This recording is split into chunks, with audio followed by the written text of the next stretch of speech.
अस्सलाम वालेकुम। अच्छा बेटा देखो, आज हम पढ़ेंगे फ्लूइड डायनेमिक्स। ठीक है, इससे कुछ क्वेश्चंस एमडीकेट में आते भी रहे। ठीक है, तो इंपॉर्टेंट पार्ट भी है fluid dynamics. Fluid dynamics, fluid dynamics. ठीक है मेरा बच्चा, फ्लूइड हमारे पास, फ्लूइड डायनेमिक्स, फ्लूइड हमारे पास ऐसा सब्सटेंस, दो सब्सटेंस विच कैन क्या कर सके, दो सब्सटेंस या दो states that can flow. State अगर हमारे पास हम बात कर रहे हैं तो हमारे पास कितने स्टेट्स ऑफ मैटर होते हैं? तीन। तो मेरा बेटा तीन स्टेट्स ऑफ मैटर हैं, लेकिन उसमें अगर हम देखें तो सॉलिड, लिक्विड और गैस। तो लिक्विड और गैस एक ऐसा मैटर है जो फ्लो करता है, स्टेट है सॉरी, जो हमारे पास फ्लो करता है, और हमारे पास सॉलिड एक ऐसा स्टेट है जो फ्लो नहीं करता। तो इसका मतलब ये हुआ कि अगर हम फ्लूइड की बात करें तो फ्लूइड में हमारे पास, अगर मैं स्टेट के हिसाब से देखूं तो हमारे पास मेरा बेटा कौन कौन सी चीजें हैं? लिक्विड और गैस वो स्टेट है जो क्या कर सकती है मेरा बेटा? फ्लो कर सकती है। तो जब भी हम फ्लूइड की बात करेंगे तो हमेशा हम सोच रहे होंगे किसके रिस्पेक्ट से? लिक्विड या गैस के रिस्पेक्ट से, क्योंकि दोनों क्या कर सकते हैं मेरा बच्चा? फ्लो कर सकते हैं। एंड डायनेमिक का मतलब मेरा बेटा क्या होता है? That is motion. तो मेरा बेटा अगर हमारे पास लिक्विड या गैस अगर वो मोशन में है, लिक्विड या गैस हमारे पास मोशन में है, तो it means we are studying, क्या पढ़ रहे हैं मेरा बेटा? हम पढ़ रहे हैं फ्लूइड डायनेमिक्स। क्या पढ़ रहे हैं? Fluid dynamics. अगर लिक्विड और गैस मोशन में है तो हम पढ़ रहे हैं फ्लूइड डायनेमिक्स। तो अगर फ्लूइड डायनेमिक्स को देखें तो हमारे पास लिक्विड और गैस अगर आपस में कंबाइन, लिक्विड और गैस मोशन में है, ये दोनों प्रॉपर्टी कंबाइन होगी, तो देन वी आर स्टडीइंग क्या मेरे बेटा? फ्लूइड डायनेमिक्स को। इसीलिए हम फ्लूइड डायनेमिक्स की डेफिनेशन को जब देखें तो फ्लूइड डायनेमिक्स की डेफिनेशन भी यही है, it is the study of behaviour and properties of fluid in motion. अगर फ्लूइड मोशन में है, उसकी बिहेवियर और उसकी प्रॉपर्टीज को अगर हम स्टडी कर रहे हैं, जब वो मोशन में है, तो उसको हम कहते हैं मेरे बेटा फ्लूइड डायनेमिक्स। तो अगर हम डेफिनेशन वाइज देखें तो it is the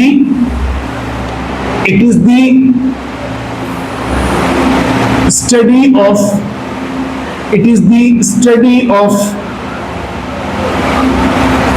behavior and properties of fluid in motion, ठीक है? Fluid in motion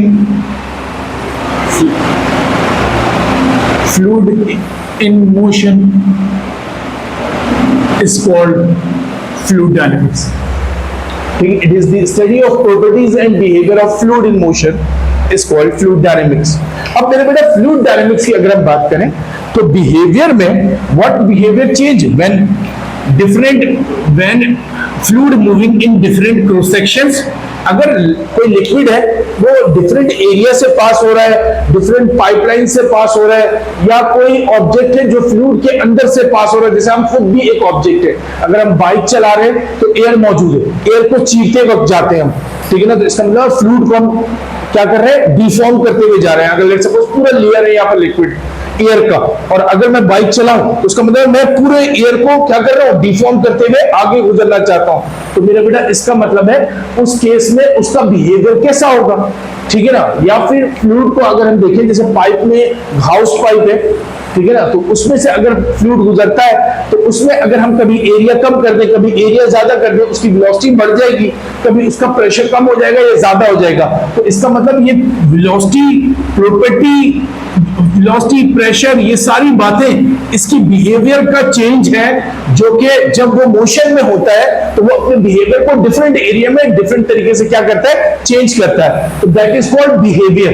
एंड मेरे बेटा प्रॉपर्टीज, एंड प्रॉपर्टीज मेरे बेटा लिक्विड की प्रॉपर्टीज कौन कौन सी? फ्लूइड की प्रॉपर्टीज, दैट इज इसकी अपनी प्रॉपर्टी मेरा बेटा डेंसिटी, बढ़ जाती है, कम हो जाती है, इसकी अपनी कंप्रेसिबिलिटी बढ़ जाती है, कम हो जाती है, ठीक है ना, ये इसकी अपनी प्रॉपर्टी, ठीक है। तो हमारे पास जो हमारे पास इसकी अपनी डेंसिटी या हमारे पास इसकी अपनी कंप्रेसिबिलिटी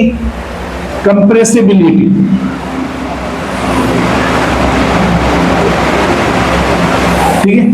ये चेंज, इसमें क्या क्या चेंज आता है डेंसिटी में, कंप्रेसिबिलिटी में, कंप्रेसिबिलिटी ओपन हो गया तो कंप्रेसिबिलिटी बढ़ गई, कम हो गई, ये सारी प्रॉपर्टीज हैं इसकी, ठीक है ना। तो या बिहेवियर में कोई चेंज आ जाए या प्रॉपर्टी में इसके चेंजेस आ जाए, वो सारी चीजों को स्टडी करना मेरा बेटा क्या कहलाता है, फ्लूइड डायनामिक्स कहलाता है। अच्छा, हमारे पास फ्लूइड डायनामिक्स के अंदर जो प्रॉपर्टीज में सबसे इंपॉर्टेंट बात होती है, दैट इज हम कहते हैं मेरा बेटा विस्कोसिटी। क्या कहते हैं? विस्कोसिटी। आते हैं, पहले हम विस्कोसिटी से पहले हम पढ़ेंगे मेरे बेटा विस्कस फ्लूइड के बारे में। अच्छा मेरे बेटा, एक बात हमारे पास अगर कभी कोई पूछे, what is real fluid, what is real fluid, real में फ्लूइड क्या होता है, ठीक है ना, या विस्कस फ्लूइड क्या होता है, ठीक है। हमारे पास those fluid which have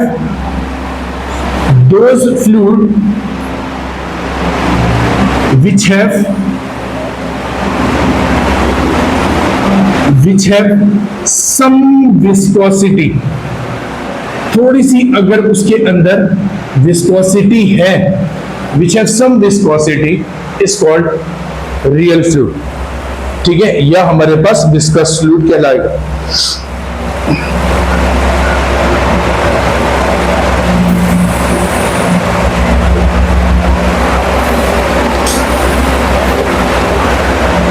ठीक है ना, विस्कस फ्लूइड या रियल फ्लूइड, ठीक है। तो विस्कस फ्लूइड हम इस तरीके से भी डिफाइन करते हैं, those fluid which possess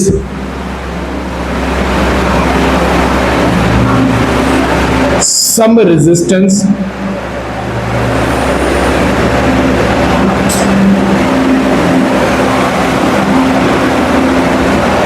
between the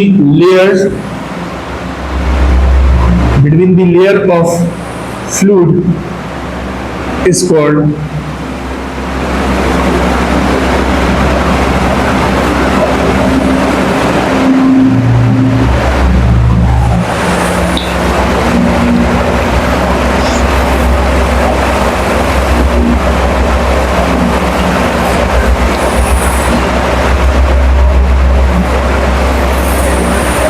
आइए मेरा बेटा हम पढ़ते हैं विस्कस फोर्स। दो डिफरेंट बातें हैं, एक होता है मेरे बेटा विस्कस फोर्स, ठीक है ना, विस्कस फोर्स, और दूसरी चीज होती है विस्कोसिटी, ठीक है ना, ये दो डिफरेंट बातें, ठीक है। विस्कस फोर्स है, अच्छा, it is the resistive force, it is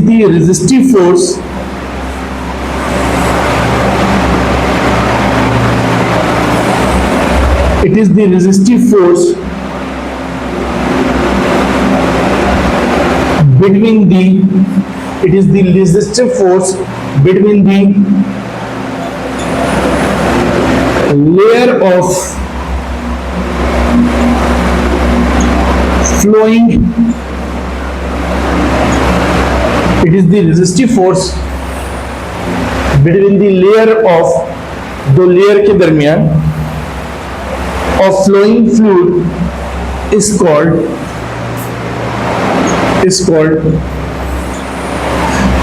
viscous force।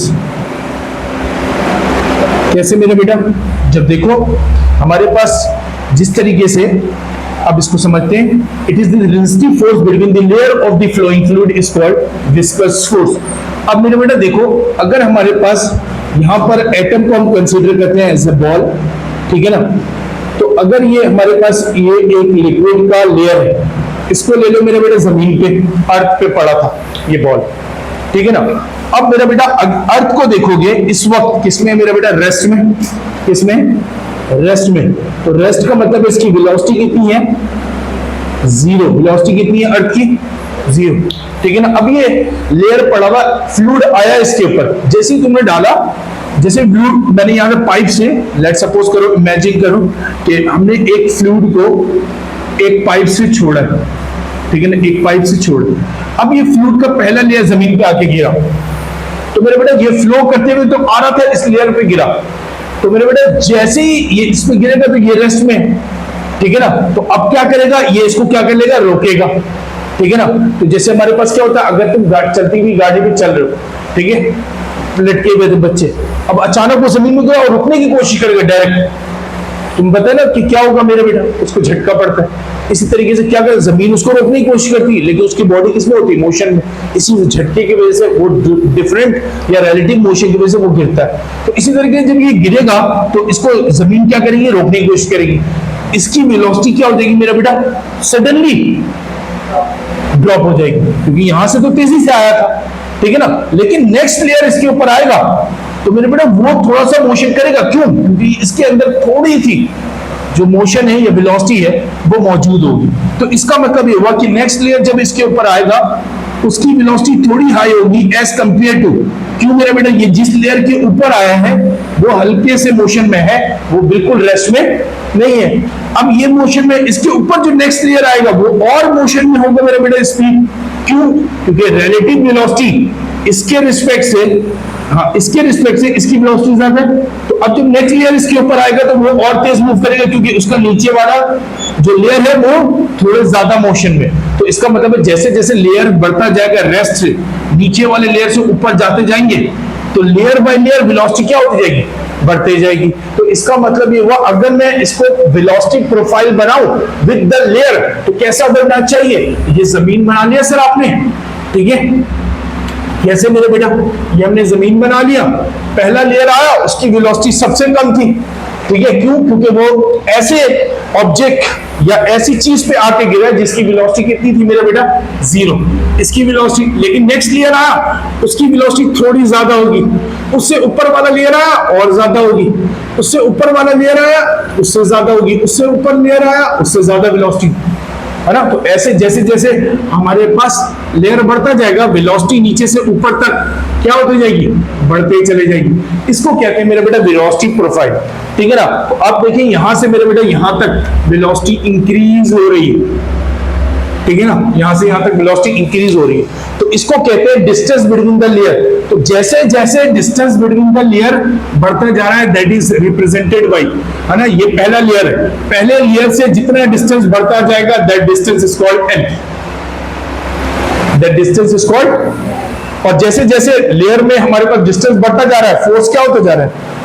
कम होता जा रहा है ना, एक दूसरे पर रगड़, रिलेटिव वेलोसिटी बढ़ती जा रही है एक दूसरे के रिस्पेक्ट से, ठीक है ना। तो इसका मतलब है एक दूसरे पे जो रोकने की सलाहियत या रोकने की फोर्स है वो क्या होती जा रही है, कम होते जा रही है, ठीक है ना। तो इसीलिए तो वेलोसिटी क्या होता जा रहा है, ऊपर नीचे से ऊपर बढ़ता चला जा रहा है। तो जैसे सेपरेशन बिटवीन द लेयर या नीचे वाले लेयर से ऊपर वाले लेयर का सेपरेशन बढ़ता जाएगा तो फोर्स क्या होता जाएगा मेरा बेटा, कम होता जाएगा।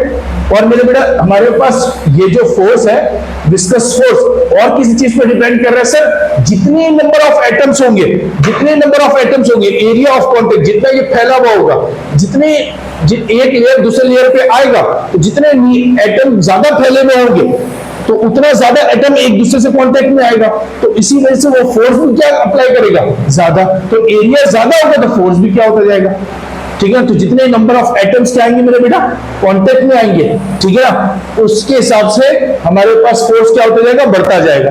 तो विस्कस फोर्स है वो डिपेंड करेगा किस पे, सेपरेशन, जैसे जैसे दूर जा रहे हैं फोर्स बढ़ता जा रहा है, कम होते जा रहा है।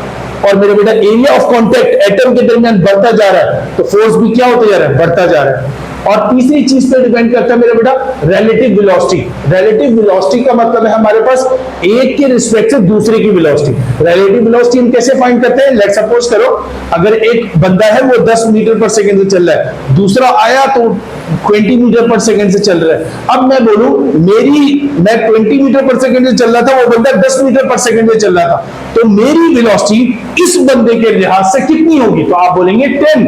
क्यों मेरे बेटा? मेरा डिस्टेंस उसके रिस्पेक्ट से कितना बढ़ रहा? क्यों? वो एक सेकंड में कितना डिस्टेंस बढ़ रहा? 10। मैं एक सेकंड में कितना डिस्टेंस बढ़ रहा? 20। तो मेरी जो उसके रिस्पेक्ट से डिस्टेंस कितना बढ़ रहा? 10 बढ़ रहा। तो इसका मतलब ये हुआ मेरी रिलेटिव वेलोसिटी कितनी? 10 मीटर पर सेकंड है। उस बंदे के रिलेटिव हमेशा कंपेयर करके निकालते हैं। तो रिलेटिव वेलोसिटी क्या होता जाएगा मेरा बेटा? Between the layer. अगर मैं इसके रिस्पेक्ट से इसको देखूं तो ज्यादा वेलोसिटी हो, है ना? इसके रिस्पेक्ट से देखूंगा तो कम होगी, इसके रिस्पेक्ट से देखूंगा कम होगी। क्यों? सबसे कम वेलोसिटी किसकी थी? नीचे वाली। तो रिलेटिव वेलोसिटी, जितना ज्यादा रिलेटिव वेलोसिटी होगा, है ना, तो हमारे पास उतनी ज्यादा क्या होगी मेरे बेटा? हाँ, रगड़ खाएगा मॉलिक्यूल, तो उतना ज्यादा रगड़ खाएगा, उतना ज्यादा क्या होगा? फ्रिक्शन। तो मेरे बेटा इसका मतलब है जो विस्कस फोर्स है वो डिपेंड करेगा तीन चीजों। कितनी चीजों पे डिपेंड करेगा? तो जितना ज्यादा, है ना, जितना ज्यादा रगड़ खाएगा, जितना ज्यादा तेज रगड़ खाएगा मेरा बेटा, उतना ज्यादा क्या होगा? Viscous force. ठीक है ना? अब तुम सोचो ना, इमेजिन करो कि कोई बच्चा गाड़ी अगर स्लो चल रही, गिर गया और उसकी बॉडी रगड़ खाई जमीन से, तो बॉडी का एरिया तो वही था। अब अगर वो गिरता है और गाड़ी स्लो थी तो ज्यादा रगड़ आएगा, और अगर बहुत स्पीड में थी और गिरा तो फिर क्या होगा? ज्यादा रगड़ है ना? इसका मतलब है उतना ज्यादा जोर से फोर्स पड़ा था, जितनी ज्यादा वेलोसिटी से वो गिरा था।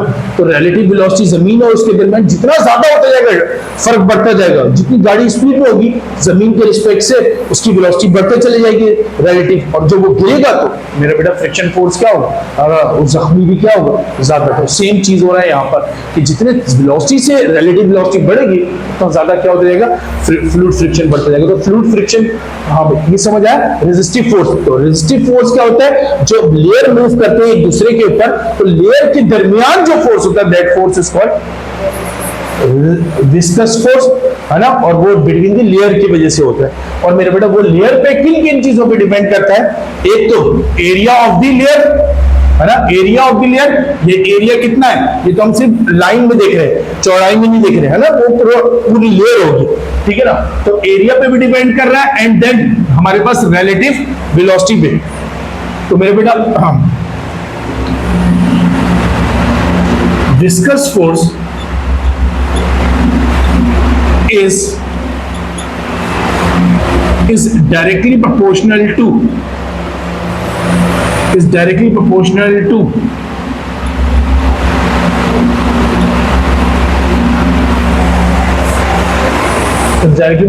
to relative velocity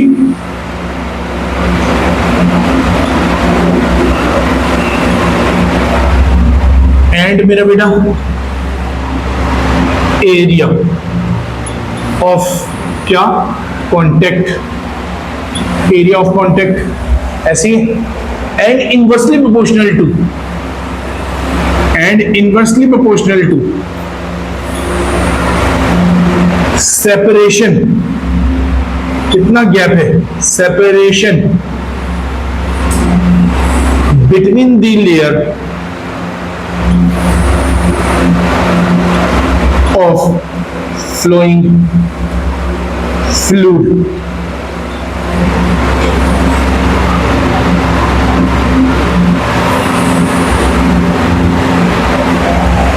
ओके, तो मेरा बेटा F इज, अगर मैं लिखूं तो F इज प्रोपोर्शनल टू इसके होगा V के। सब मानते हैं इस बात को, ठीक है? अब मेरा बेटा दूसरा, ये रिलेटिव वेलोसिटी है, and then directly proportional to area of contact, ठीक है, बिटवीन द लेयर के दरमियान कितना कांटेक्ट है। और मेरा बेटा F is inversely proportional to the separation between the layer.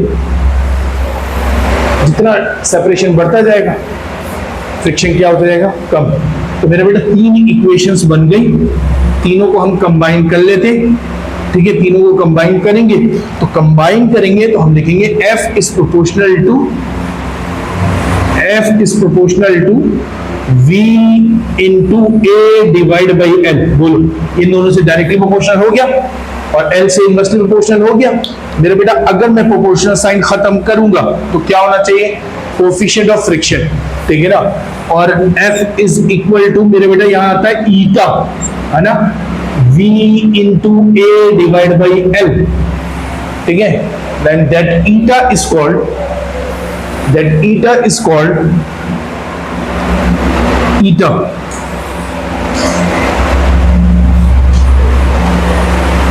Eta is the coefficient of viscosity. Coefficient of viscosity. Coefficient of viscosity. ठीक है, कोफिशिएंट का मतलब वैल्यू ऑफ विस्कोसिटी, ठीक है। तो मेरा बेटा विस्कोसिटी बेसिकली ईटा है, ठीक है ना। तो इस विस्कोसिटी की अब हम बात करेंगे क्योंकि विस्कस फोर्स की बात की। Eta is the viscosity which shows the value of viscous force, ठीक है ना। तो मेरा बेटा ये जो ईटा है ये प्रॉपर्टी है किसकी, ईटा जो है वो प्रॉपर्टी है किसकी, प्रोपोर्शनल साइन। किसकी प्रॉपर्टी है मेरा बेटा, फ्लूइड की प्रॉपर्टी है। लेकिन ये फ्लूइड की प्रॉपर्टी आ कहां से रही सर, मेरा बच्चा देखो फ्लूइड की ये वाली प्रॉपर्टी आ कहां से रही, जिसको विस्कोसिटी हम बोलते हैं। तो मेरा बेटा अगर मैं इन दोनों को उठा के यहां भेज दूं तो मेरा बच्चा बनेगा क्या, eta is equal to sir बना F डिवाइड बाई, देखो V है ना, F ये दोनों ये मल्टीप्लाई में इधर आ जाएंगे डिवाइड, है ना। तो मैं इसको ऐसे लिख सकता हूं क्या कि V divide by A divide by L, ठीक है, लिख सकता हूं। इस पूरे टर्म को उठाया मैंने डिवाइड पे भेज दिया, ईटा अकेला हो गया। अब मेरा बेटा ये जो V अपॉन L है ना, ये जो V अपॉन L है that is called velocity gradient. क्या बोलते हैं, velocity gradient. Velocity gradient, what is mean by velocity gradient, the velocity of the fluid change with the separation. L के साथ क्या होता जा रहा है, चेंज होता जा रहा है, ठीक है ना। तो सही है, तो L के साथ क्या होता जा रहा है मेरा बेटा, चेंज होता रहा है। That velocity is called velocity gradient, ठीक है ना। अब अगर मैं इसको ईटा को डिफाइन करने जाऊं, ठीक है ना, ईटा को डिफाइन करने जाए, अगर हम मैथमेटिकल डेफिनेशन से करें तो मेरा बेटा कैसे होगा, इट इज, हाँ भाई ईटा को डिफाइन करने जा रहे हैं। सुनो यहां पर मेरा बेटा ये वो टेंजेंट फोर्स है, ये जो वो टेंजेंट फोर्स है, it is the tangent force that required to maintain, required जो जरूरत है, maintain velocity, unit velocity gradient, ठीक है, per unit velocity gradient between the layer of the fluid is called viscosity. दोबारा बोलूं, ठीक है, it is the tangent force, वो force that required to maintain the velocity gradient, ठीक है ना, between the layer of the fluid is called viscosity, ठीक है ना। एक ऐसा फोर्स चाहिए आपको जो लेयर के दरमियान यूनिट का मतलब मेरा बेटा 1, एक यूनिट वेलोसिटी ग्रेडियंट, मतलब वेलोसिटी ग्रेडियंट मेंटेन कर पाए बिटवीन द लेयर, ठीक है, of the liquid is called, इसको क्या बोलते हैं, विस्कोसिटी। ये तो हम डेफिनेशन में मैथमेटिकली बोलते हैं। अगर हम थ्योरेटिकली बोले डेफिनेशन विस्कोसिटी की, it is the property of the fluid that produce due to, किसकी वजह से हो रहा है, frictional force between the layer of the liquid, that is called viscosity, ठीक है ना। तो ये वो प्रॉपर्टी जनरेट होता है बॉडी के अंदर या लिक्विड के अंदर, वो किसकी वजह से जनरेट होता है, फ्रिक्शनल फोर्स किसके दरमियान, between the layer of the liquid या flowing fluid is called viscosity. आइए लिखते हैं,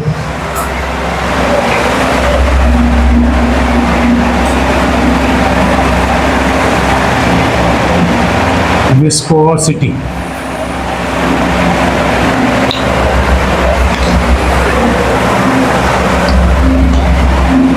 it is the liquidity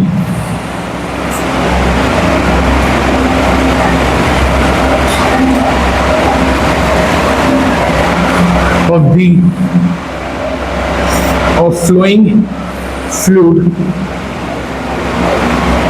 due to resistive force between the layer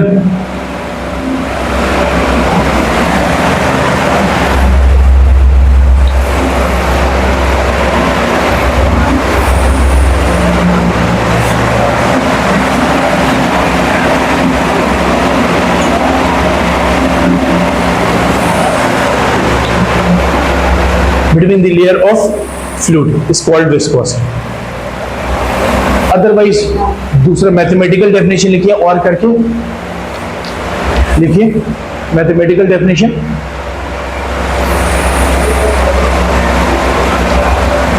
it is the tangent force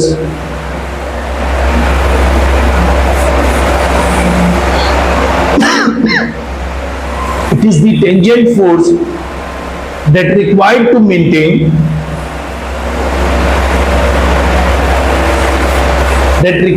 maintain the unit velocity gradient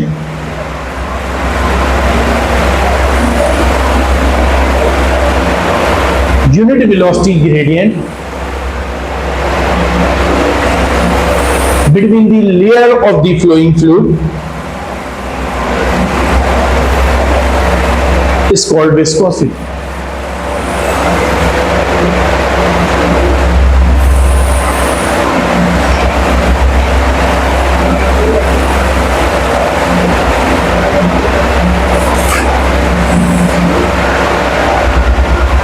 okay, तो मेरे बेटा यहां से हम विस्कोसिटी का फॉर्मूला भी निकाल चुके। अगर मैं यहां से विस्कोसिटी को देख रहा हूं, ये विस्कोसिटी ईटा है, तो हमारे पास मेरे बेटा इसकी यूनिट क्या बननी चाहिए? देखिए यूनिट क्या बननी चाहिए? ईटा इज इक्वल टू, हाँ मेरे बेटा मैं ऐसे लिख सकता हूं ना इसको, F into L divide by V into A. L को मैंने नीचे रखा हुआ, थर्ड फ्लोर पे था। हाँ मेरा बेटा, तो अगर मैं यूनिट लिखूं मेरा बच्चा, तो क्या बना?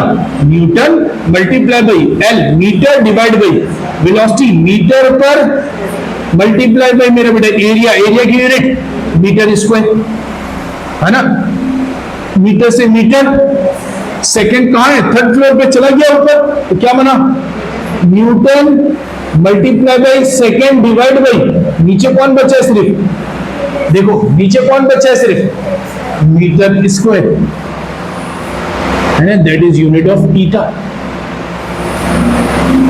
लेकिन न्यूटन पर मीटर स्क्वायर हमने देखा है किसके बराबर होता है? पास्कल, है ना? तो इसका मतलब है सर आप न्यूटन पर मीटर स्क्वायर को पास्कल भी लिख सकते हैं सर। बिल्कुल लिख सकते हैं मेरा बेटा। तो इसीलिए ईटा की एक और यूनिट भी बनती है, that is called pascal into second.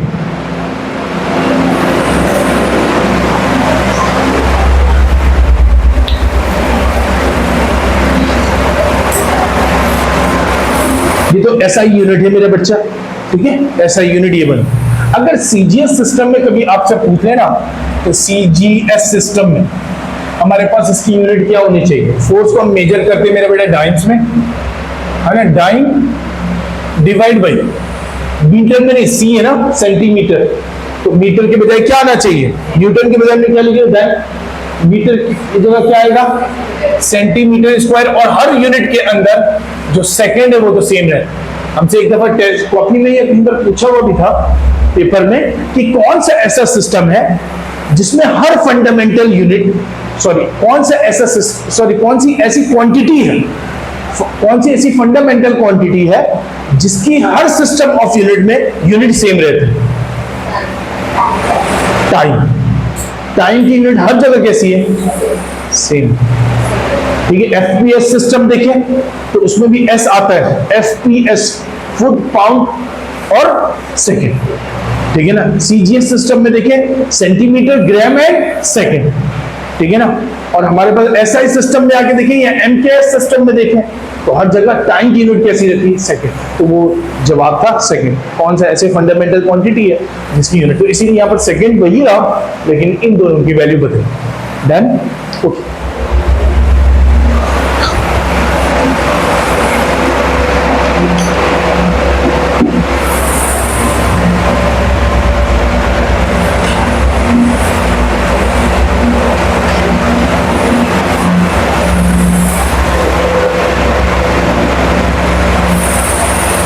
चलिए मेरे बेटा एक बात करते हैं, इफेक्ट ऑफ विस्कोसिटी, जो इफेक्ट ऑफ टेम्परेचर है विस्कोसिटी, ठीक है ना। तो वो छोटा सा पार्ट डिस्कस है, हम उसको डिस्कस भी कर लेते हैं। इफेक्ट क्या होगा मेरे बेटे? देखो विस्कोसिटी, क्योंकि विस्कोसिटी की हम बात कर रहे हैं तो इसका मतलब फ्लोइंग फ्लूइड की बात कर रहे हैं। फ्लोइंग फ्लूइड में हमने किसकी बात करनी है? एक लिक्विड और एक गैस। लेकिन हम टेम्परेचर के रिस्पेक्ट से देखना चाहते हैं। तो मेरा बेटा effect of temperature on viscosity, तो effect of temperature in viscosity, अब हम इमेजिन करते हैं लिक्विड के लिहाज से। पहले अगर मैं टेम्परेचर बढ़ाऊंगा तो लेयर ऑफ लिक्विड है, बताओ मॉलिक्यूल्स के दरमियान लिक्विड, कभी गैस लिक्विड क्यों बनता है? पहले ये सोचिए।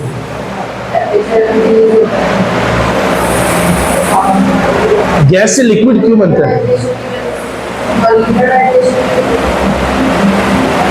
फोर्स ऑफ अट्रैक्शन की वजह से। गैस में कुछ भी नहीं होता, लिक्विड गैस मॉलिक्यूल्स के दरमियान, एटम के दरमियान कोई अट्रैक्शन नहीं होता। लेकिन जैसे ही वो अट्रैक्शन बढ़ने लगती है तो वो क्या बन जाता है, और अगर और बढ़ गई तो क्या बन जाएगा? अब मेरा बेटा इस अट्रैक्शन की वजह से लिक्विड बन जाता है कोई चीज। अब ये अट्रैक्शन है, एटम एक गिरेगा दूसरा अट्रैक्ट करेगा, ठीक है ना। तो अट्रैक्ट करेगा, अब इसी की वजह से फ्रिक्शन भी क्या होता जाता है? बढ़ता जाता है। लेकिन अगर मैं टेम्परेचर बढ़ाऊं तो लेयर के दरमियान बताओ मॉलिक्यूलर वाइब्रेशन बढ़ेगी? मॉलिक्यूलर वाइब्रेशन टेम्परेचर के साथ बढ़ेगी। मॉलिक्यूलर वाइब्रेशन बढ़ेगी तो एटम के दरमियान अट्रैक्शन क्या हो जाएगा? कम हो जाएगा। लेयर के दरमियान अट्रैक्शन क्या हो जाएगा? कम हो जाएगा। तो विस्कोसिटी भी क्या हो जाएगी? कम हो जाएगी। इसका मतलब टेम्परेचर बढ़ाओगे तो लिक्विड के अंदर जो विस्कोसिटी है वो हमेशा क्या हो जाती है मेरे बेटा? रैपिडली डिक्रीज होने लगती है, ठीक है। वजह समझ आई क्यों होता है? क्यों मेरे बेटा? क्योंकि एटम की वाइब्रेशन कम होती जाती है जब वो गैस से क्या बनता है? लिक्विड, क्योंकि अट्रैक्शन क्या होती है? बढ़ती जाती है। जैसे जैसे सॉलिड में आएगा तो और मॉलिक्यूलर वाइब्रेशन कम हो जाएगी और अट्रैक्शन एटम के दरमियान बढ़ जाएगी। लेकिन जैसे ही टेम्परेचर बढ़ाओगे लिक्विड का तो मॉलिक्यूलर वाइब्रेशन एक लेयर दूसरे लेयर पे वाइब्रेशन बढ़ रहा है, अब ये आसानी से मूव कर पाएगा क्योंकि अट्रैक्शन क्या हो चुकी है? कम हो चुकी है। दैट्स व्हाई फोर्स भी क्या हो जाएगा? कम हो जाएगा, ठीक है ना। सिंपल सी बातें लिखिए। पहली बात, ठीक है ना, effect of temperature,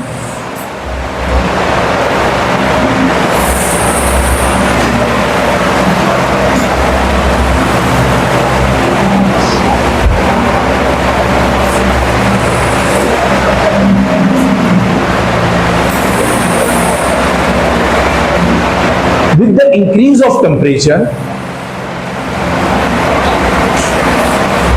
with the increase of temperature, the viscosity of liquid, liquid की बात कर रहे हैं सिर्फ हम, कोई भी तरह, किसी भी तरह की लिक्विड, तो विस्कोसिटी ऑफ लिक्विड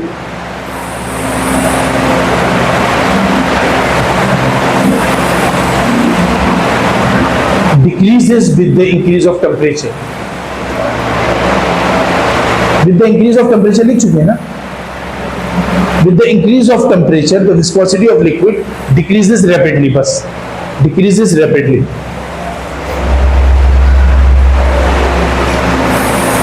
मगर मेरा बेटा गैस में उलट होता है।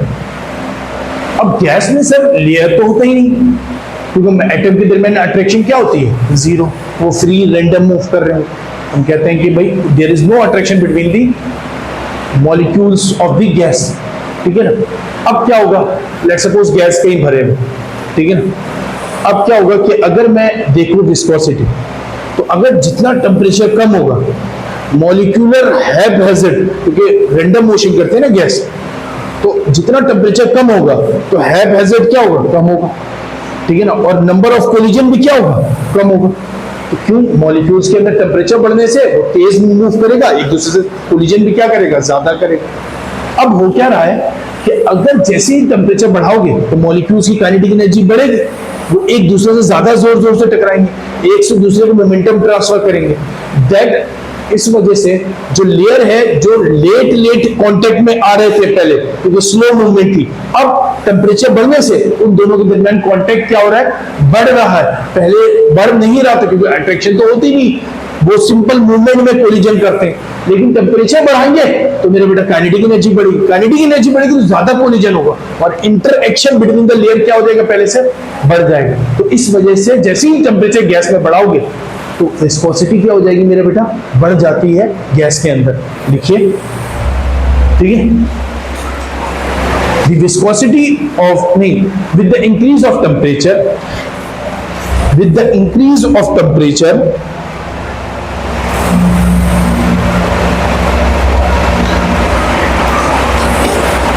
with the increase of temperature,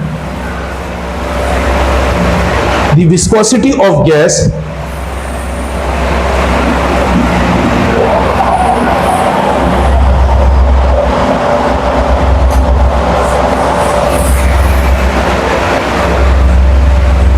with the increase of temperature, the viscosity of gas increases। ठीक है, तो दोनों में इनवर्स रिलेशन है, ये याद रखिएगा, पेपर में अगर पूछ ले तो आपको पता होना चाहिए। ओके, चलिए, तो मेरे बेटा ड्रैगिंग फोर्स या विस्कस ड्रैगिंग फोर्स जिसको हम बोलते हैं, विस्कस ड्रैगिंग फोर्स। वैसे तो मेरा बेटा अगर हम बात करें ना, अगर हम बात करें विस्कस फ्लूइड की, तो विस्कस फ्लूइड की डेफिनेशन में सिंपल सी बात आती है, ठीक है ना। कैसे हम बोलते हैं विस्कस, किसी फ्लूइड को विस्कस कब बोलेंगे, the fluid which have resistance to flow, ऐसा फ्लूइड जिसके अंदर क्या हो, रेजिस्टेंस हो फ्लो के दरमियान या फ्लो के दौरान, ठीक है ना, और रेजिस्टेंस टू डिफॉर्मेशन। अब ये लफ्ज समझ नहीं आता, रेजिस्टेंस टू फ्लो तो समझ आ रहा है सर, रेजिस्टेंस टू डिफॉर्मेशन का मतलब क्या है, रेजिस्टेंस टू डिफॉर्मेशन। अब इमेजिन करते हैं डिफॉर्मेशन, रेजिस्टेंस टू फ्लो समझ आ रहा है सर, जितना रुक के चलेगा, that is called viscosity. Resistance to deformation is also called viscous. Yes, अब तुम इमेजिन करो मैं बाइक चला रहा हूं, आप बाइक में चला रहे हैं, आप बाइक चला रहे हैं और आप एयर को चीरते हुए जा रहे हैं, चले जाएंगे आसानी से। पता है, मैं पानी को चीरते हुए जाऊं आसानी से चले जाऊंगा, तो इसका मतलब उसको डिफॉर्म करना मुश्किल हो रहा है, मुझे तोड़ना चीरना मुश्किल हो रहा है। अगर मैं शहद में गुजरने की कोशिश करूं और मुश्किल हो जाएगा मेरे लिए, इसका मतलब उसकी डिफॉर्मेशन और मुश्किल है, इसका मतलब वो और ज्यादा विस्कस है। तो कोई जरूरी नहीं कि हम सिर्फ उसकी विस्कोसिटी को सिर्फ उसके रेजिस्टेंस से देखें कि वो लेयर में कैसे मूव करता है। हम किसी फ्लूइड को जितना मुश्किल होगा उसको डिफॉर्म करना, ठीक है ना, दैट इज कॉल्ड, उतना ज्यादा आपको क्या होगा मेरे बेटा, विस्कस होगा। तो देखो शहद में हाथ डालना मुश्किल होगा, पानी में आसान नहीं होगा, तो इसका मतलब तुम हाथ डालते हो, इसका मतलब डिफॉर्म कर रहे हो किसी चीज को, उसका अपना शेप है एक्चुअल, तुमने क्या कि जबरदस्ती उसमें चीरते हुए अपना हाथ डाल, लेकिन इसी तरह शहद में डालोगे आसानी से नहीं जाएगा, ठीक है ना। उसकी वजह क्या है कि वो ज्यादा विस्कस है। तो विस्कस पहचानने का तरीका दो तरीका है कि या तो उसके दरमियान रेजिस्टेंस देखें लेयर के दरमियान, या तो हम देखें रेजिस्टेंस टू डिफॉर्मेशन, जो मुश्किल से डिफॉर्म होगा उसकी विस्कोसिटी क्या होगी, ठीक है ना, समझ गए।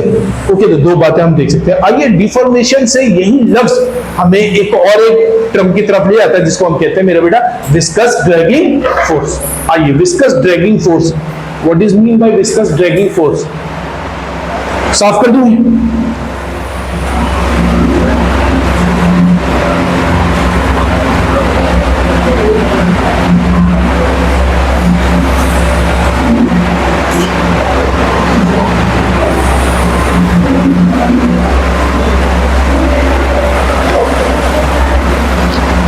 जिसको हम ड्रैग फोर्स भी बोलते हैं। ओके, विस्कस ड्रैगिंग फोर्स या ड्रैग फोर्स,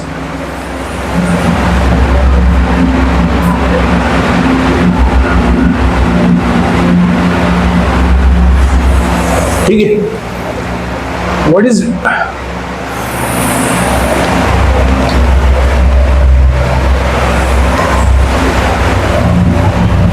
अच्छा मेरे बेटे, मैंने यहां पर एक फ्लूइड को ले लिया, ठीक है, एक फ्लूइड को ले लिया इस तरह किसी भी ऑब्जेक्ट के अंदर, सॉरी किसी लिक्विड के अंदर, यहाँ पर कोई लिक्विड फील था, हम वाटर कंसीडर कर लें, हम हनी कंसीडर कर लें, हम कोई भी लिक्विड या फ्लूइड कंसीडर कर लें, इसके अंदर फील। अब मेरा बेटा मैंने एक ऑब्जेक्ट को ऊपर से ड्रॉप किया, गौर से इमेजिन करें, यहाँ पर बॉल है छोटा सा, ठीक है ना, इसको मैं ऊपर से ड्रॉप कर रहा हूँ, ये शुरू में तेजी से आएगा, वजह हमारे पास मेरा बेटा एयर है, ऊपर एयर इस तरह खाली था, है ना, ऊपर एयर है, खाली नहीं है, एयर है, इस एयर की विस्कोसिटी क्या होती है, कम होती है।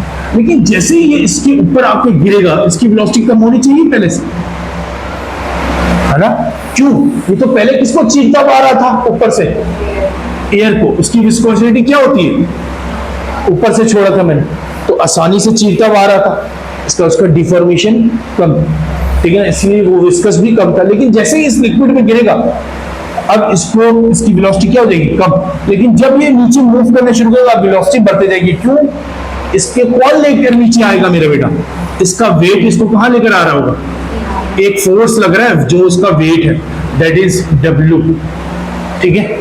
अब मेरा बेटा वो उसको नीचे लेकर आ रहा है, लेकिन जब ये लिक्विड को चीरता जाएगा, ये डिफॉर्म करता हुआ जाएगा, तो मेरा बच्चा हो क्या रहा है कि लिक्विड में जैसे जैसे इसकी वेलोसिटी बढ़ते जाएगी, लिक्विड के अंदर जैसे जैसे वेलोसिटी बढ़ती जाएगी, तो यहां पर लिक्विड एक ऊपर की तरफ फोर्स लगाएगा, है ना, सही। जैसे जैसे वेलोसिटी बढ़ेगी तो ज्यादा लेयर को चीरेगा, जितना ज्यादा लेयर को, एक लेयर अगर लेट सपोज 1 न्यूटन लगा रहा है एक वक्त में, तो अगर जैसे जैसे वेलोसिटी बढ़ेगी, एक लेयर अपवर्ड फोर्स, यानी कि ये नीचे जाना चाहता है, लेयर कहां फोर्स लगा रही है, अपवर्ड, लेकिन इसकी फोर्स ज्यादा है, दैट्स व्हाई ये इसको डिफॉर्म करता हुआ चला जा रहा है। समझ, इमेजिन करें ना, अगर हम किसी जंपिंग वाली चीज में देखते हैं, तो अगर मैं जंप करूं तो मेरा फोर्स कहां जाना चाहता है, नीचे, लेकिन वो जो जंप करने, जिस कपड़े पे जो आजकल बच्चों के आते हैं जो जंप कर रहे होते हैं बच्चे, लेकिन वो फोर्स कहां लगाता है, ऊपर, जब भी वो जंप करता है वो ऊपर फोर्स लगाता है। तो हमेशा जो लिक्विड है उसका लेयर कहां फोर्स लगाना चाहता है, ऊपर, और हम कहां फोर्स लगा रहे हैं, नीचे। अगर हमारा फोर्स ज्यादा हुआ, अगर कोई इतना मोटा, अब वो बच्चों को खेलने की चीज है और उसमें मैं जंप कर जाऊं, है ना, क्या होगा, मेरा फोर्स ज्यादा हो जाएगा, उसका फोर्स ऊपर वाला कम हो जाएगा, मैं चीर के नीचे चला जाऊंगा। ओके, तो इसी तरह यहां पर हो रहा है कि लिक्विड के लेयर के दरमियान वो ऊपर तो लगा रहा है, लेकिन बॉल का फोर्स क्या है मेरा बेटा, ज्यादा, इसीलिए वो उसको चीर के नीचे चले जा रहे हैं। अब इमेजिन करें कि एक लेयर 1 न्यूटन फोर्स लगा रहा है, अगर जैसे जैसे वेलोसिटी बढ़ेगी तो ज्यादा लेयर को डिफॉर्म करता हुआ जाएगा, अगर 10 लेयर को एक वक्त में करेगा तो कितने न्यूटन लगेंगे, अगर 20 लेयर को 1 सेकंड में करेगा कितने न्यूटन लगेंगे। तो इसका मतलब सर जैसे जैसे वेलोसिटी बढ़ेगी, अपवर्ड वाला फोर्स क्या होता जाएगा, बढ़ता जाएगा। मेरी बात समझ आ रही मेरे बच्चा? तो ये वेट है ना सर, ये तो फिक्स है, ये किस पे डिपेंड कर रहा है, ऑब्जेक्ट के मास पे। ऑब्जेक्ट ले लिया, मास फिक्स, उसका ग्रेविटी से मल्टीप्लाई कर दिया, वेट आ गया, सही ना। तो ये तो फिक्स है, ये कांस्टेंट है। लेकिन ये वाली जो फोर्स है, जो अपवर्ड ड्रैगिंग फोर्स है, अपवर्ड ड्रैगिंग फोर्स है लिक्विड की वजह से, अपवर्ड ड्रैगिंग फोर्स है लिक्विड की वजह से, वो मेरा बेटा बढ़ता जा रहा है। जैसे जैसे क्या बढ़ता जाता है, वेलोसिटी। और मेरे बेटा जैसे जैसे वेलोसिटी बढ़ता जाता है, एक वक्त आता है जब हमारे पास ये विस्कस ड्रैगिंग फोर्स जो अपवर्ड लग रहा है और ये वेट है, ये दोनों क्या हो जाए आपस में, इक्वल हो जाए। तो इक्वल हो जाएंगे तो अपवर्ड फोर्स और डाउनवर्ड फोर्स क्या हो जाएगा, इक्वल। तो फोर्सेस क्या हो जाएंगी, बैलेंस।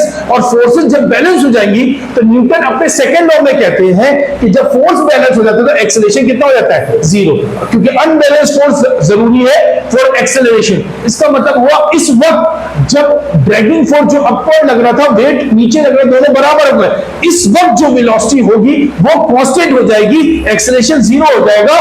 तो इस वक्त वेलोसिटी कैसी हो जाएगी मेरे बेटा, यूनिफॉर्म हो जाएगी। कैसी हो जाएगी, यूनिफॉर्म वेलोसिटी हो जाएगी। इस वेलोसिटी को मेरा बेटा कहते हैं हम, इस यूनिफॉर्म वेलोसिटी को कहते हैं that is called terminal velocity. क्या बोलते हैं, वाई टर्मिनल वेलोसिटी सर? मेरा बच्चा टर्मिनल वेलोसिटी इसलिए कह रहे हैं क्योंकि अब इससे वेलोसिटी चेंज नहीं होगी, बस टर्मिनेट हो गई, जो वेलोसिटी है वही रहेगी। अब जितना भी ऑब्जेक्ट नीचे जाता जाए इसकी वेलोसिटी बढ़ेगी नहीं, क्योंकि अब देखो 1 सेकंड में उसका 10 न्यूटन वेट था और ये 1 सेकंड में 10 लेयर को चीरता हुआ जा रहा है और हर एक लेयर 1 न्यूटन लगा रही है। लेयर कितने न्यूटन लगा रही है ऊपर, 10 और ये कितना न्यूटन लगा रहा 10, तो मेरा बेटा अब वेलोसिटी कैसी रहेगी, फोर्सेस बैलेंस हो गए, वेलोसिटी 10 न्यूटन ही रहेगी, अब 11 नहीं होगी, कभी भी 11 लेयर को डिफॉर्म नहीं करेगा। इसका मतलब है अब वेलोसिटी कैसी है मेरा बच्चा, यूनिफॉर्म, इसीलिए वेलोसिटी फिक्स हो जाएगी, इसीलिए इसको टर्मिनल वेलोसिटी टर्मिनेट होगी। ठीक है, क्लियर है, इससे आगे वेलोसिटी बढ़ेगी नहीं। तो दो चीजें यहां पर हमने सीखी, एक ड्रैगिंग फोर्स कहां लगता है, अपवर्ड, कौन लगाता है, लेयर ऑफ द फ्लूइड, जैसे जैसे ऑब्जेक्ट लेयर में मूव करता जाता है फ्लूइड ऊपर फोर्स लगाता है, जितने लेयर को ज्यादा वो डिफॉर्म करेगा उतना ज्यादा फोर्स ही होगा। ठीक है ना, तो जैसे जैसे ऊपर से नीचे आता जाएगा फोर्स बढ़ता जाएगा, और एक वक्त आएगा जब वेट और ये इसकी वेलोसिटी को कौन बढ़ा रहा था, वेट, तो एक वक्त आया जो ड्रैगिंग फोर्स है ये दोनों बराबर होगा, तो एक उस वक्त वेलोसिटी कैसी हो गई, uniform, and that velocity is called terminal velocity. नहीं, मूव करता रहेगा, नहीं ग्रेविटी की वजह से नहीं, एक ऑब्जेक्ट अगर मूव कर रहा है, अगर उसका फोर्स बैलेंस हो गया तो इस वक्त वो इक्विलिब्रियम पे आ जाएगा, लेकिन कौन से इक्विलिब्रियम पे, डायनेमिक।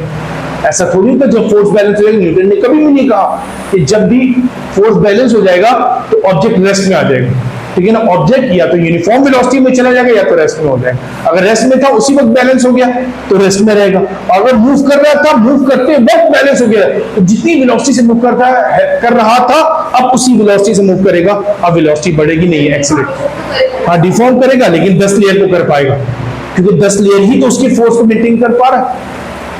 अगर 10 लेयर को चीर रहा है तो 10 न्यूटन प्रोड्यूस हो रहा है, और उसकी वेट भी कितनी है, 10 न्यूटन लगा रहा है, तो तभी तो बैलेंस हो रहा है, तभी तो वो वेलोसिटी मेंटेन हो पा रही।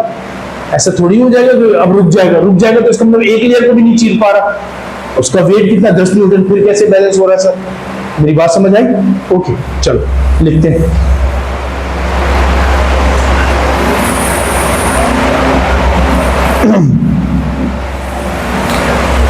It is the opposing force, dragging force लिख रहे हैं मेरे बेटा,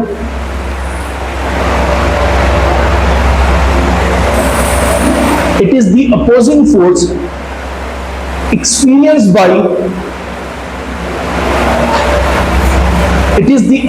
force experienced by an object when moved through a viscous fluid, when moved through a viscous fluid is called viscous dragging force, या drag force, जो भी कहना चाहें आप। ठीक है मेरे बेटा, एंड नाउ अब हम पढ़ेंगे टर्मिनल वेलोसिटी। अच्छा, विस्कस ड्रैग फोर्स के बाद टर्मिनल वेलोसिटी को थोड़ा सा हम रोकते हैं। टर्मिनल वेलोसिटी तो हमें समझ आ गया, जब ड्रैग फोर्स और वेट आपस में क्या हो जाए, बैलेंस हो जाए, तो उस वक्त जो वेलोसिटी अचीव होगी that velocity is called terminal velocity. अब उससे पहले मेरा बच्चा स्टोक्स लॉ के बारे में समझते हैं। ड्रैग फोर्स को क्योंकि स्टोक्स लॉ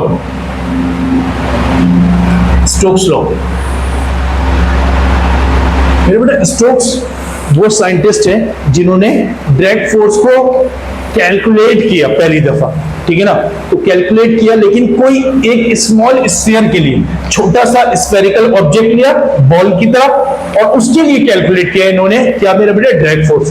तो he explain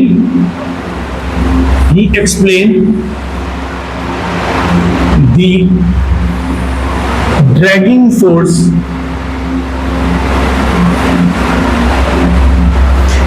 He explained the dragging force on small spherical object.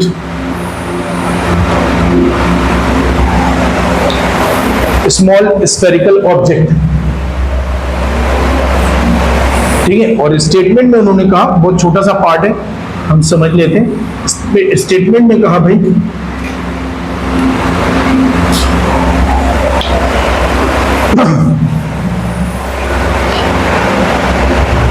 जो ये ड्रैगिंग फोर्स है, विस्कस ड्रैगिंग फोर्स है, वो किस किस पे डिपेंड कर रहा है, उन्होंने एक्सप्लेन किया। मेरे बेटा, ऑब्जेक्ट की 3 चीजों पे डिपेंड करता है। एक तो ड्रैगिंग फोर्स को देखा अभी हमने, किस पे डिपेंड कर रहा था, एक चीज हम देख चुके डिस्कस, ड्रैगिंग फोर्स जब ऑब्जेक्ट नीचे आ रहा था, वेलोसिटी, जितना ऑब्जेक्ट की ज्यादा वेलोसिटी होगी उतना लेयर से ज्यादा गुजरेगा एक सेकंड में, उतना ड्रैगिंग फोर्स क्या होता जाएगा, ज्यादा। एक तो वेलोसिटी हो गई, दूसरा साइज ऑफ ऑब्जेक्ट, ठीक है ना, जितना बड़ा होगा उतने बड़े एरिया को चीरेगा, है ना, तो इसका मतलब वो डिफॉर्म ज्यादा करेगा, तो इसका मतलब वो जितना ज्यादा, क्योंकि स्फेरिकल ऑब्जेक्ट इन्होंने कंसीडर किया था, इसीलिए कहते हैं रेडियस ऑफ द ऑब्जेक्ट, है ना, क्योंकि स्फेरिकल बॉल का जितना बड़ा, और स्फेरिकल बॉल को बड़ा बनाना है तो रेडियस को देखना पड़ेगा, ठीक है ना, तो रेडियस जितना बड़ा होगा उतना स्फेरिकल, उसका स्फीयर इतना बड़ा होगा। और तीसरी चीज मेरा बेटा, लिक्विड के अपनी विस्कोसिटी पे, क्योंकि ड्रैगिंग फोर्स कौन लगा रहा है, लिक्विड अगर हमारे पास पानी था तो उसका ड्रैगिंग फोर्स कम होगा, लेकिन हनी है तो उसका ड्रैगिंग फोर्स ज्यादा। तीन चीजों पे डिपेंड है, कौन कौन सी चीजों पे, velocity, radius of the object and viscosity of the fluid, okay, ठीक है ना, तो हमारे पास कौन सा फ्लूइड फिल है उस पर भी डिपेंड करेगा। आइए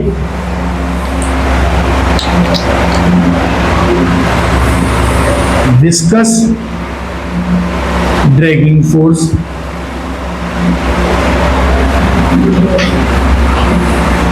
on an object is directly proportional to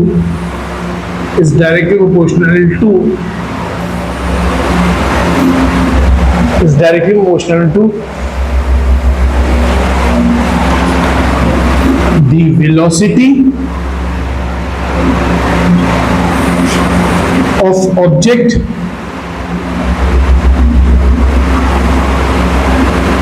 size and, हाँ मेरा बेटा, and viscosity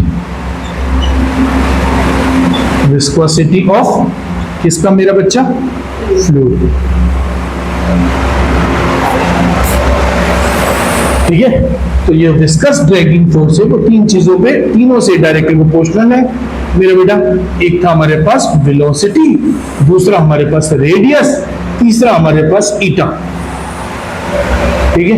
and that calculate bye proportional हटा देते हैं, तो प्रोपोर्शनल हटाते हैं मेरे बेटा, यहां पर कांस्टेंट आता है 6π, ठीक है ना, VR into eta, that is viscous dragging force for small sphere, ठीक है, 6π VR इंटू ईटा।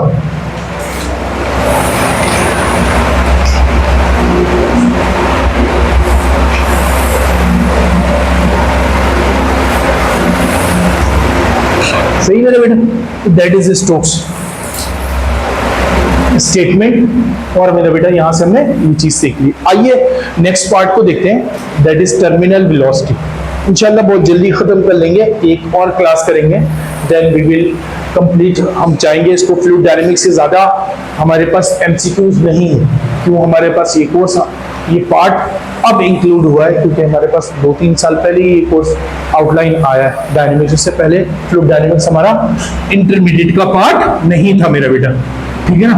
तो अभी इंक्लूड हुआ है, तो हम कोशिश करेंगे कुछ एमसीक्यूज प्रैक्टिस वाले वो उनको सॉल्व करके जाएं, ओके डन, ठीक है ना। तो बेसिक कॉन्सेप्ट आप थोड़ा सा पढ़ के बना लीजिएगा जो विस्कोसिटी और चीजों के बारे में, ताकि आपको कंफ्यूजन ना रहे।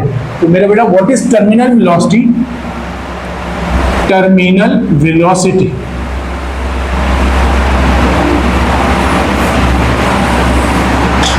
अब सकते हैं,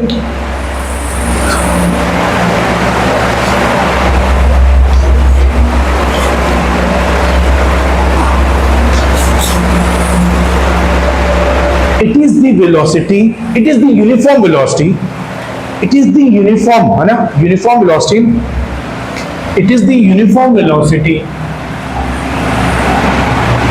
it is the uniform velocity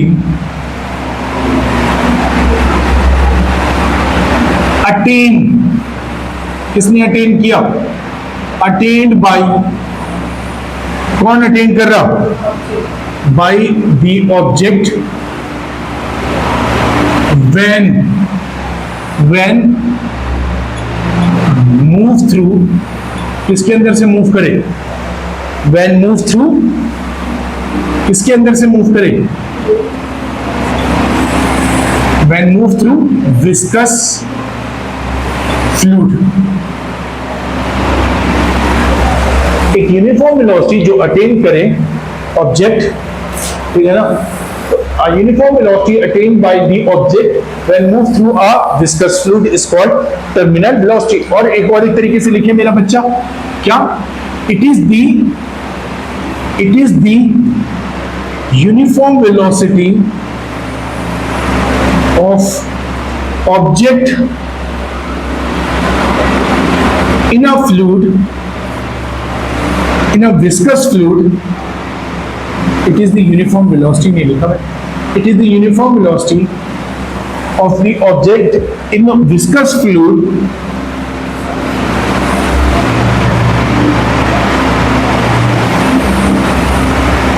when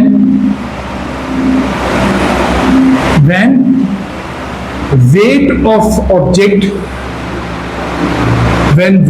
of object becomes equal to, कितना हो जाए मेरा बच्चा? becomes equal to, हाँ dragging force, becomes equal to dragging force. सब मानते हैं इस बात को? हाँ बेटा, ड्रैगिंग फोर्स और वेट ऑफ ऑब्जेक्ट क्या हो जाए? बराबर हो जाए।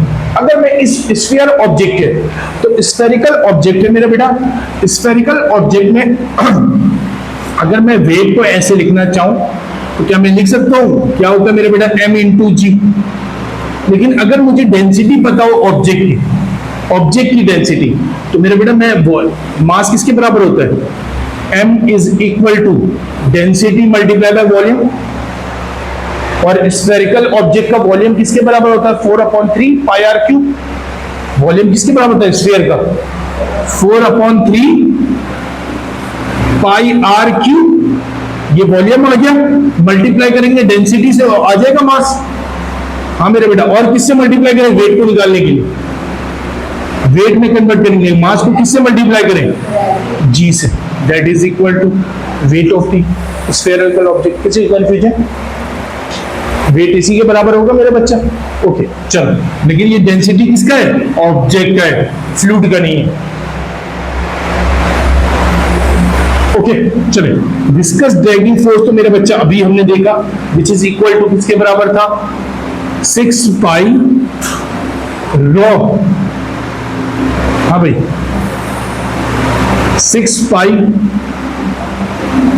सॉरी नहीं ना, eta into v into r. ऐसे ही ये terminal velocity at terminal velocity, हाँ मेरा बेटा, at terminal velocity weight is equal to F D हो जाएगा। हाँ मेरा बेटा, तो हमारे पास 4/3 pi r cube into rho into g is equal to, हाँ मेरा बेटा, इसके बराबर 6 pi eta v into are.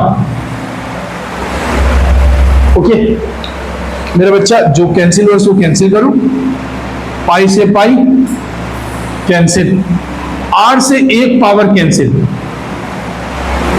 ऐसी से। अब मेरा बेटा 2 2 जा 4, 2 3 जा 6, मेरे बेटा 3 मल्टीप्लाई में इस तरह भेज दो, मुझे वेलोसिटी निकालना है, टर्मिनल वेलोसिटी। अब सबको हटाना पड़ेगा, या फिर डी निकालना है मुझे, तो 3 मल्टीप्लाई में इस तरह भेजूंगा, पहले से 3 मौजूद है, 3 3 क्या हो जाएगा? 2/9 हो जाएगा। ठीक है मेरे बेटा, और कौन बचा सिर्फ यहाँ पर? ईटा मल्टीप्लाई में इस तरह भेज दूं तो डिवाइड में आ जाएगा मेरा बेटा। तो इक्वेशन क्या बनेगी सर मेरा बच्चा? इक्वेशन बनेगी v, टर्मिनल वेलोसिटी की इक्वेशन बनेगी, टर्मिनल वेलोसिटी की इक्वेशन बनेगी 2/9 ठीक है, r square rho into g divide by मेरा बेटा ईटा।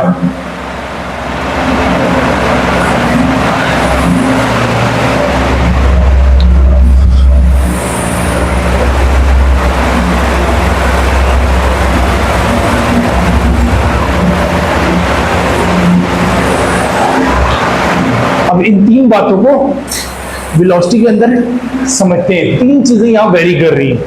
कौन कौन सी चीजें मेरे बेटा? 2/9 ऑफ कांस्टेंट है सर, ठीक है मेरे बेटा, जी भी कांस्टेंट है। बच गए तीन चीजें सर, डेंसिटी, रेडियस और ईटा। ईटा तो मेरे बेटा फ्लूइड पे डिपेंड करेगा। कौन सा फ्लूइड है? पानी है, शहद है, ऑयल है, क्या है, ठीक है ना। तो जैसे जैसे उसकी, जैसे हम देखेंगे पानी की विस्कोसिटी क्या होती है, कम, ऑयल की ज्यादा, और उससे ज्यादा हनी। तो मेरे बेटा जैसे जैसे विस्कोसिटी बढ़ेगी तो ड्रैगिंग फोर्स क्या होगा? बढ़ेगा। तो ड्रैगिंग फोर्स जल्दी अटेन होगी, मुश्किल होगा उसको चीर के जाना, है ना।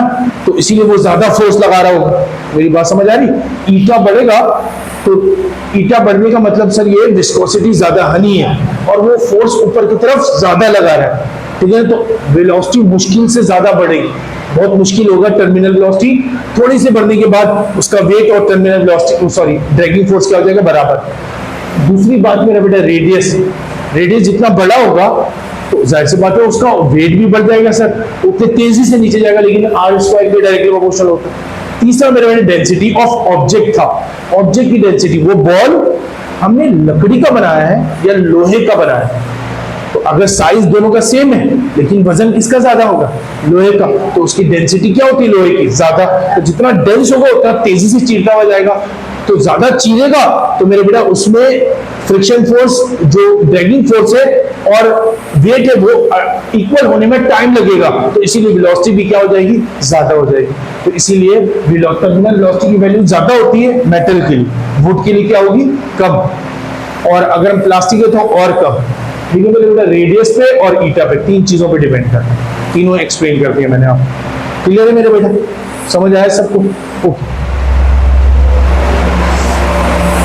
थके तो नहीं? थक गए?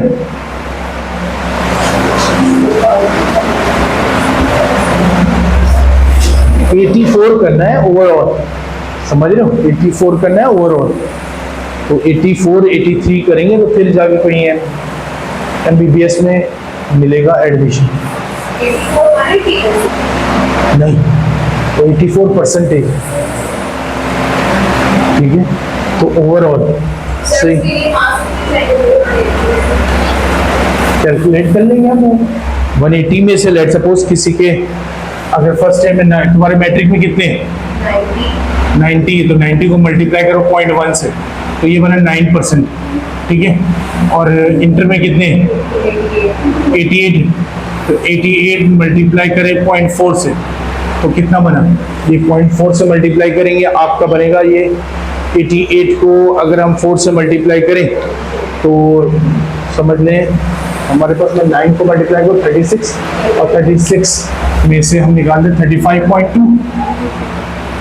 देखो 35.2 ही बनता है, कैलकुलेटर से चेक करो।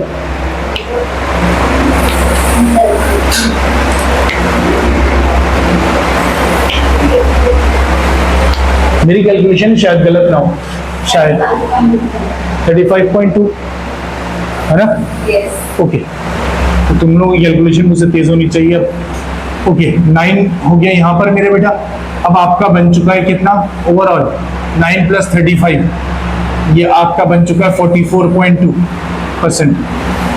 अब आपने कितना करना था? मैंने कहा कम से कम 85 चले, 85% करना है आपने, तो इसको माइनस कर लीजिए। अभी आपको और चाहिए 41%। 41%। अब 41% को डिवाइड करें, सही ना, 0.5 से, ठीक है। तो ये हो जाएगा 82 और मल्टीप्लाई करें 2 से, तो हमारे पास बनेगा 164। तो कम से कम 164 सही करना है 200 में से। हाँ, 180 में से, तो इसको 1.8 से मल्टीप्लाई करो 2 के बजाय। कम हो जाएगा।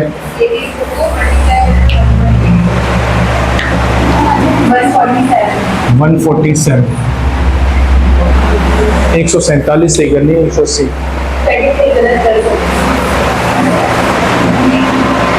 ओके ठीक है, तो दैट इज सिंपल कैलकुलेशन।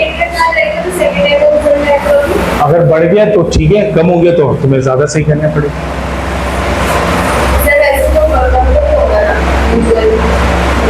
कम होने वो तो डिपेंड करता है हमारे पेपर पे, वो थोड़ी फर्स्ट ईयर का रिजल्ट थोड़ी देखते हैं, वो तो ये देखते हैं तुम्हारे पेपर कैसे हुए।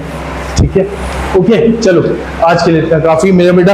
एक पार्ट इंशाल्लाह, दो बड़े बड़े पार्ट्स हैं, वो इंशाल्लाह हम कर लेंगे नेक्स्ट में। ठीक है, हम नेक्स्ट में कर लेंगे और फिर हमारा ये वाला पार्ट कंप्लीट होगा। कोशिश करेंगे जुमेरात वाले दिन क्लास करेंगे। ठीक है, तो जुमेरात वाले दिन क्लास लेंगे, फ्लूइड डायनेमिक्स हो जाएगा। अब मैं चाहता हूँ जुमेरात वाले दिन आप आए तो मैं आप लोगों को 1-2 घंटे पहले बुलाऊंगा और मैं कुछ चैप्टर्स बोलूंगा, वो आप पास पेपर के यहाँ लेकर आएंगे, यहीं पर सॉल्व करेंगे।